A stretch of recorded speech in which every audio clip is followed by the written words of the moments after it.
오늘은 지난번 조지아 아르메니아의 수도원과 순교 성지를 순례했던 그 일에 대해서 보고 형식으로 말씀을 전하고자 합니다.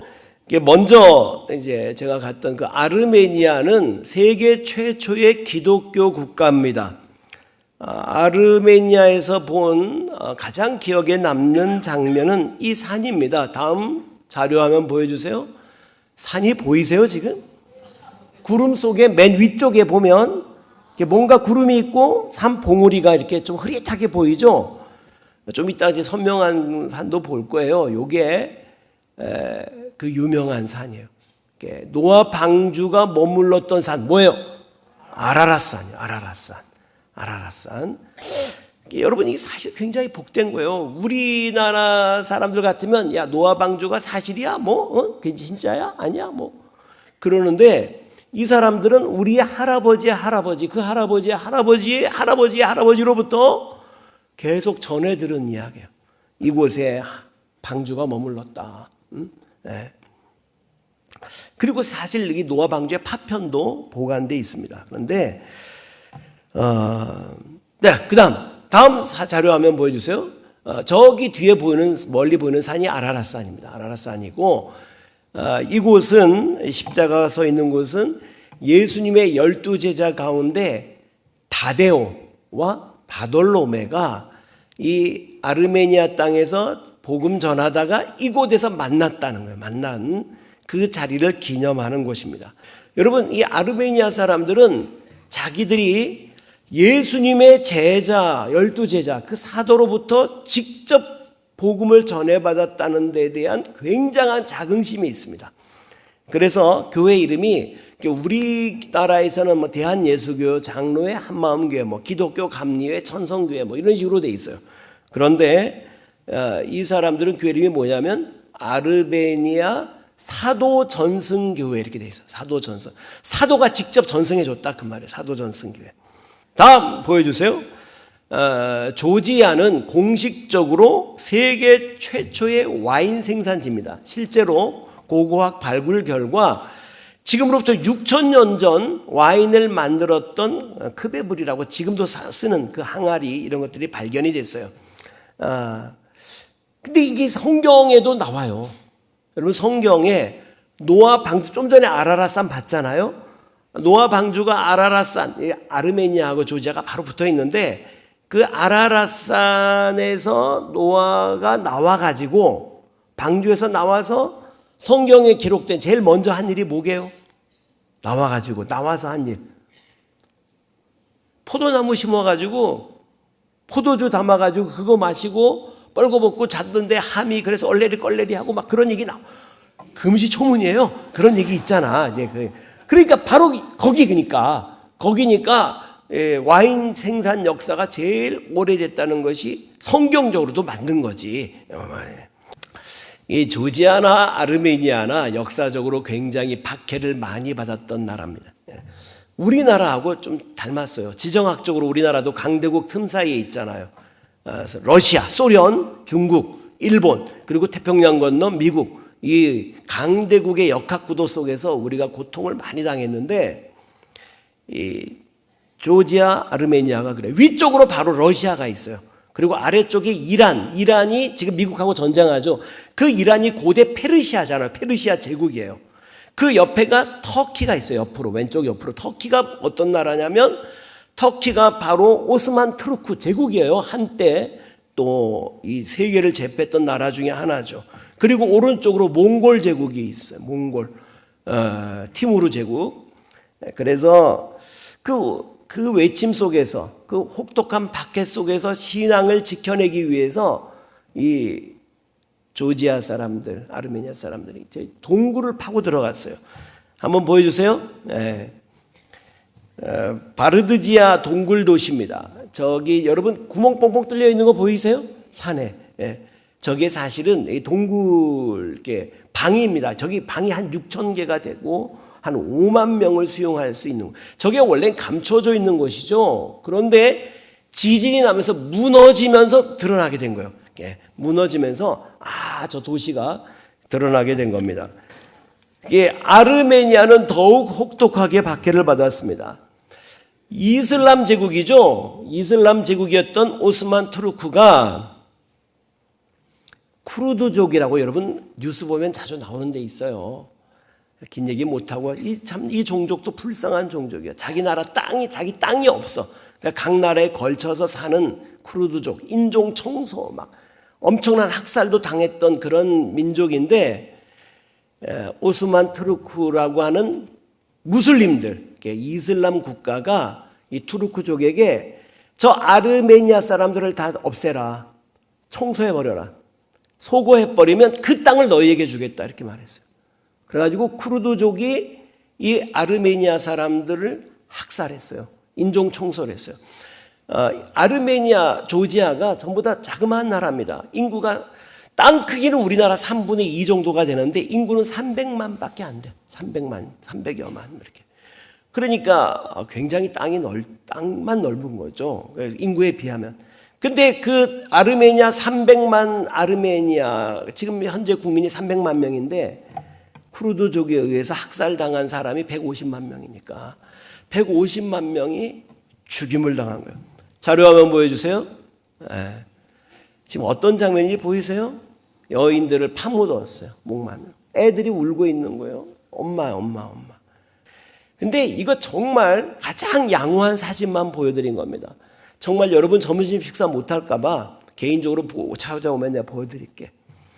얼마나 비참하고 끔찍한, 그렇게 잔인할 수가 없어요. 인간이라는 게 정말. 여러분 악몽 꿀까 봐 못 보여드리는 그런 사진들이 전시가 되어 있는 거예요. 제노사이드 추모공원에. 보면서 종교란 무엇인가 다시 한번 참 깊은 상념에 사로잡혔었습니다.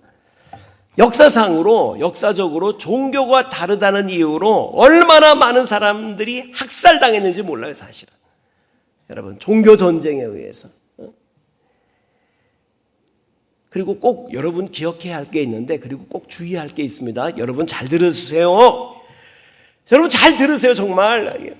정치 권력자들이 자신의 야욕을 이루기 위해서 또는 정적을 없애기 위해서 종교를 이용합니다. 종교에게 적개심을 불러일으켜서 저쪽을 다 죽이게 만드는 거예요. 사실은 뭔 얘기냐면 쉽게 예를 들어서 말하면 히틀러가 그랬어요. 여러분 히틀러가 2차 대전 때 유태인 600만 명을 죽이잖아요. 가스실로 보내서. 여러분 히틀러가 독일 총통이잖아요. 독일 총통이에요. 독일의 종교가 뭐였는지 아세요? 기독교예요. 독일은 기독교 국교였어요. 기독교인들로 하여금 유태인들 600만 명을 죽이게 한 거예요. 그러려면 뭔가 명분이 있어야 되잖아. 명분이 뭐였는지 아세요? 자기 학살을 정당화하기 위한 명분이 저 유태인들이 우리 주 예수를 죽였다는 거였어요. 히틀러는 예수 안 믿는 사람이었어요. 그런데 그렇게 예수 믿는 성도들을 충동한 거예요. 충동. 저들이 우리 주 예수를 십자가에 못 박으셔서 해가지고 로마 군병에 의해서 죽었지만 저들이 십자가에 못 박으셔서 해서 죽인 사람들이니까 저들은 죽어도 된다. 죽여라 그런 거예요. 근데 오늘날도 그렇게 정치 권력자들이 여러분을 그렇게 움직여요. 종교의 이름으로. 그리고 사실은 같은 하나님 믿고 예수님 믿는다는 사람들끼리도 얼마나 반목하고 갈등하는지.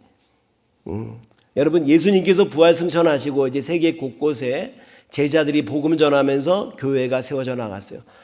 처음에는 모든 교회가 하나의 교회였어요. 하나의 교회. 전 세계 교회가 에큐메니컬. 모두 전 세계의 교회. 그래서 함께 모여서 회의하고 그랬어요.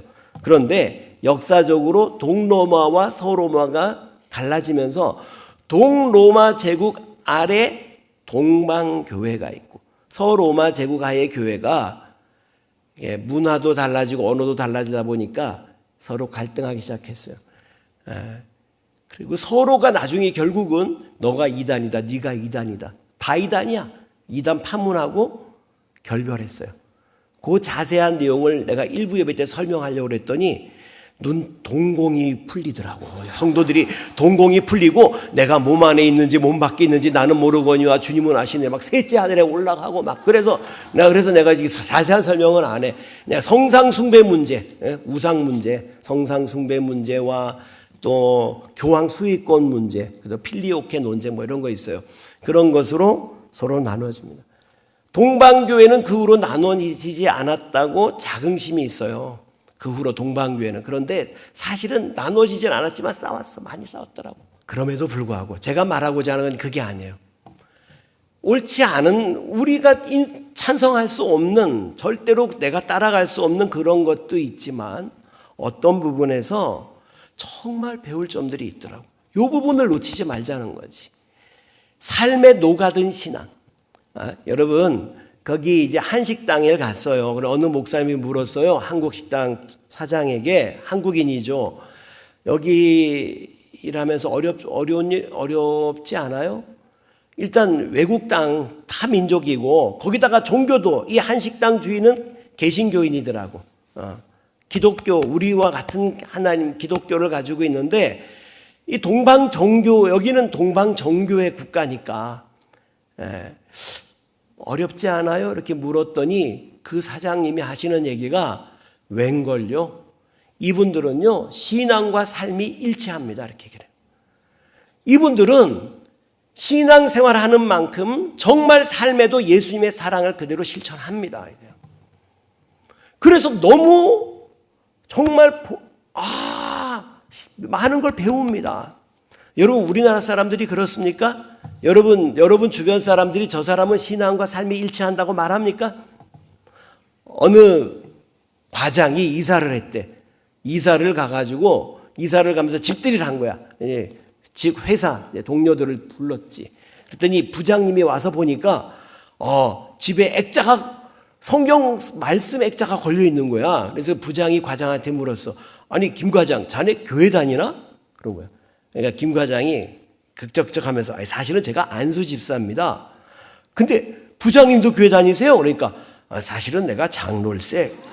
15년을 같이 다니면서 서로 안 들키고 다녔어. 안 들키고. 007이야. 007 교인들이야. 007 교인. 여러분, 신앙생활 하면서도 예수 믿는지조차 모르는, 저 사람이 교회 다니는 사람은 맞아? 여러분, 전혀 세상 사람과 다르지 않은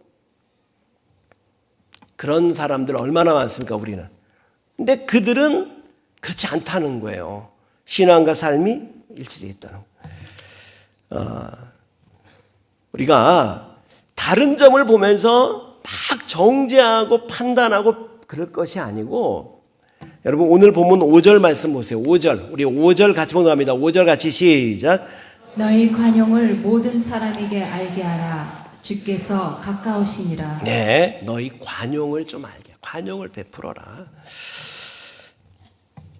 특별히 한국교회 성도들은 하나님은 사랑하는데 사람하고 친하질 않아요. 갈등하고 벽 쌓고. 내가 2주 있다가 세상에 왔더니 그새 삼부 성가대 안에 솔리스트끼리 또 다툼이 있었다고 그러더라고요. 내가 전에 말했지만 여전도회 때도 뭐 그렇게 대단한 일을 한다고 다투면서 할 거 뭐 있어요, 여러분? 같이 갔던 사능교회 백용훈 목사님이 그러시더라고. 당회를 하다가 장로님들이 어떤 문제 가지고 서로 다투고 갈등하면, 그런데 카드 꺼내주면서 저기 장로님들 앞에 가서 술 한잔하고 와서 화해하세요. 여러분 잘 들어보세요. 술 한잔하고 교회에서 안 다투는 게 낫겠어? 술 안 하고 교회에서 싸우는 게 낫겠어? 또 용기 없고 술 마실까 봐 걱정이네. 내 말은 다투는 게 더 나쁘다는 말을 하는 거예요. 그렇잖아요. 누가복음 18장에 보면 바리새인과 세리의 기도 이야기가 나옵니다. 예수님의 비유예요. 바리새인하고 세리가 성전에 기도하러 갔어요. 바리새인이 기도하는데 뭐라고 기도하는 줄 아십니까? 하나님, 나는 저놈하고 다릅니다. 저 세리하고는. 나는 저렇게 불의하고 간음하고 토색하는 자들하고는 난 다릅니다. 저는요, 일주일에 2번씩 꼬박꼬박 금식하고요, 저는요, 10의 1조도 꼬박꼬박 드리고요, 그때 저기 세리는 뭐라고 기도합니까? 감히 눈을 들지 못하고 가슴을 치면서 하나님, 나는 죄인입니다. 나를 불쌍히 여겨주십시오. 그렇게 기도를 해요. 결론이 뭐예요? 예수님께서 뭐라고 그러세요? 14절 말씀 우리 같이 공독합니다. 시작. 내가 너희에게 이르노니 이에 저 바리새인이 아니고 이 사람이 의롭다 하심을 받고 그의 집으로 내려갔느니라. 무릇 자기를 높이는 자는 낮아지고 자기를 낮추는 자는 높아지리라 하시니라. 아멘. 아멘. 그 나는 죄인입니다 했던 그 세리가 하나님 앞에 옳다 인정을 받았다는 거예요. 여러분 중에 혹시 자기가 제일 예수 지금 잘 믿는다고 착각하고 계시는 분 계십니까? 당신 정말 조심해야 될 사람. 그리고 다른 사람들을 볼 때 저 사람은 하고 판단이 앞서고 비판이 나오고 그러면 진짜 회개해야 돼요. 로마서 14장 10절에서 11절 말씀 우리 같이 봉독합니다. 시작. 내가 어찌하여 내 형제를 비판하느냐? 어찌하여 내 형제를 업신여기느냐? 우리가 다 하나님의 심판대 앞에 서리라. 기록되었을 때 주께서 이르시되 내가 살았노니 모든 무릎이 내게 꿇을 것이요 모든 혀가 하나님께 자백하리라 하였느니라. 네. 네가 뭐길래 네 형제를 비판하냐? 여러분 판단하실 분은 오직 하나님인 거 믿으시기 바랍니다. 우리 모두가 하나님 앞에 심판을 받게 될 거예요. 각자가 자기 일을 짓고 하게 될 거예요. 그리고 하나님 앞에 심판받을 거예요. 네가 하나님인 척 판단하지 말라는 말씀. 여러분 모든 이단들의 공통적인 특징이 뭐냐면 나만 옳다는 거예요. 여호와의 증인 자기 거기만 가야 천국 간다는 거예요. 신천지 거기만 가야 천국 간다는 거예요. 통일교 거기만 가야 천국. 그게 이단이야. 그게 이단. 아니 여기 감리교들 가든 성결교 가든 장로교회를 가든 구세군교회를 가든 저 앞에 주평강교회를 가든 호평제일교회 가든 다 예수 잘 믿으면 천국 가는 줄로 믿으시기 바랍니다. 여러분 그게 정통이야. 나만 옳다고 하면 그게 이단이야. 그게 이단. 여러분 그런데 절대 솔깃하지 말아요. 그것도 틀렸고 저 틀렸고 말하는 그 사람 틀린 사람이에요. 잘못된 사람이에요. 성경이 말하는 건 남을 나보다 더 낮게 여기라고 말하잖아요. 네? 예수님께서 십자가에 못 박히시기 전날 밤 제자들을 앞에 놓고 길고 긴 기도를 드립니다. 요한복음 17장 전체가 기도문이죠. 대제사장적 중보기도라고 하는 기도문. 그 결론이 뭐냐면 여러분 집에 가서 한번 읽어보세요. 하여튼 11절 말씀 요한복음 같이 시작. 나는 세상에 더 있지 아니하오나 그들은 세상에 있사옵고 나는 아버지께로 가옵나니 거룩하신 아버지여 내게 주신 아버지의 이름으로 그들을 보존하사 우리와 같이 그들도 하나가 되게 하옵소서. 따라합시다. 하나가 되게 하소서. 예수님의 마지막 기도예요. 마지막 기도. 예수님이 많은 가르침을 가르쳤지만 그것 때문에 서로 다투지 않고 네가 옳으니 내가 옳으니 말고 저들 하나 되게 해달라는 것이 주님의 기도예요. 옆에 있는 분하고 얘기합시다. 우리 하나 됩시다. 시작. 하나. 네, 그럼요. 그 하나됨을 막고 저게 틀리니 이게 틀리니 하는 그게 마귀예요. 그게 마귀예요. 말이 필요 없어요. 그게 마귀예요. 주님이 하나 되게 해달라는 거잖아. 사랑하자는 거잖아요. 자, 우리 4절 말씀 우리 봅시다. 4절 같이 본문 4절 같이 시작. 주 안에서 항상 기뻐하라. 내가 다시 말하노니 기뻐하라. 여러분 기독교 영성이란 뭐냐면 성령의 감동으로 기록된 성경 말씀을 기반으로 하며 성령의 인도하심을 따라 하나님을 경험하는 삶의 과정이다. 한마디로 따라합시다. 영성이란 경험이다. 여러분 하나님을 경험하게 되기를 축복합니다. 서방교회, 아까 동방교회와 서방교회가 나누었다고 그랬잖아요. 서방교회는 하나님을 탐구하고 설명합니다. 하나님이 이러이런 분, 지적으로 탐구하고 설명합니다. 동방교회는 하나님을 경배의 대상으로 경배하고 체험하는 걸 목표로 두더라고요. 그러니까 체험하니까 당연히 변화될 수밖에. 그러니까 그들은 비록 온전하지 못한 어떤 성상 숭배 같은 비슷한 그런 것들도 있거나 하지만 변화가 일어나는 거예요. 삶의 변화가. 수도원이 무수히 많아요. 제가 간 곳만도 30여 곳 갔으니까. 하나님만이 내 인생의 유일한 기쁨이고 행복이라고 하는 사람들이 내 일생을 주님께 바치겠습니다 하고 수도원에 들어가요. 수도사가 되는 거예요. 수도사가. 그들의 유일한 목적은 하나님께 더 가까이 나가는 거예요. 왜냐하면 이것이 기쁨이니까. 이게 너무 행복이니까. 오직 하나님을 갈망하는 사람이 되는 거예요. 시간 관계상 더 긴 얘기 못 드리겠어요. 여기서 이제 수도 방법은 예수 이름 기도라는 거예요. Jesus name prayer. 한 번만 그냥 따라 합시다. 주 예수 그리스도 하나님의 아들이시여 죄인인 저를 불쌍히 여기소서. 다시 한번 주 예수 그리스도 하나님의 아들이시여 죄인인 저에게 자비를 베푸소서. 수도사들의 수도 방법이에요. 이것을 무한 반복해요. 주 예수 그리스도 하나님의 아들이시여 죄인인 저를 불쌍히 여기소서. 근데 저 신학대학 다닐 때 배웠는데 그때는 야 이게 될까 그랬는데 이번에 이게 되는구나 이걸 느꼈어. 이것을 통해서 이렇게 열려지는 어떤 경험을 했어요. 하여튼 긴 얘기는 여기서 다 못하겠어요. 마지막으로 조지아의 이게 이런 성지순례가 아니고 일반 그냥 여행을 가는 분들은 시그나기라는 데를 꼭 들리는 것 같더라고요. 조지아의 시그나기 유명합니다. 그 시그나기는 사랑의 도시라고 불려지는 도시입니다. 그 사연이 뭐냐면 다음 자료 화면 보여주세요. 니코 피로스마니라고 하는 화가랍니다. 화가.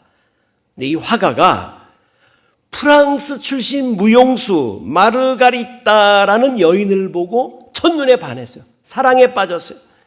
그래서 이 여인의 마음을 사로잡으려고 장미를 자그마치 100만 송이 장미를 주사한 거야. 100만 송이 장미를 살려니까 자기 집 팔았어. 그림 다 팔아 처분하고 자신의 피까지 뽑아 팔았어. 그래서 100만 송이 장미를 마련을 하고 그 여인 마리가리따에게 선물을 했는데 채였어. 물 먹었어. 거절당해서 거절. 그러니까 얼마나 가슴이 아팠겠어요. 그래 보니까 얼굴이 좀 짠하게 생겼어. 이렇게 좀 짠하게 생겼어. 근데 그 사연을 한국의 가수 심수봉이라는 가수가 듣고는 백만송이 장미라는 노래를 만들어 불렀어. 지금 웃는 분들은 연식이 좀 된 분들이야. 백만송이 장미라는 노래를 아는 분. 자, 아시는 분 좀 불러보세요, 한번. 네? 누가 불러봐. 미워하는 마음 없이 이렇게 아낌없이 사랑을 주기만 할 때 백만송이 꽃은 피고 그립고 아름다운 내 별나라로 갈 수 있다네. 미워하는 마음 없이 아낌없이 사랑을 줄 때 꽃은 피어나고 별나라로 갈 수 있다. 난 이 부분을 이 땅에서 천국을 누릴 수 있다네. 이렇게 해석하고 싶어요. 천국을. 미워하고 갈등하면서 이 짧은 세상 사랑하며 살기에도 부족한 이 세상에서 부부가 가장 사랑해야 할 부부가 갈등하고 부모 자식 간에 미워 죽겠고 그냥 교우 간에 다투고 싸우고 여러분 같이 하나님을 믿고 예수를 믿는다는 사람들이 막 서로 막 그냥 여러분 그러면서 천국을 이루고 여러분 그게 마귀의 장난 아니겠어요? 주님께서 사랑하라 그랬어요. 내가 다시 말하니 서로 사랑해라. 정말 사랑하고 오늘 본문에 관용하고 좀 관대한 마음으로 품어 안아주고 그래서 우리 삶에 진정한 기쁨과 천국을 누리는 저와 여러분 모두가 되시기를 주름으로 축원합니다.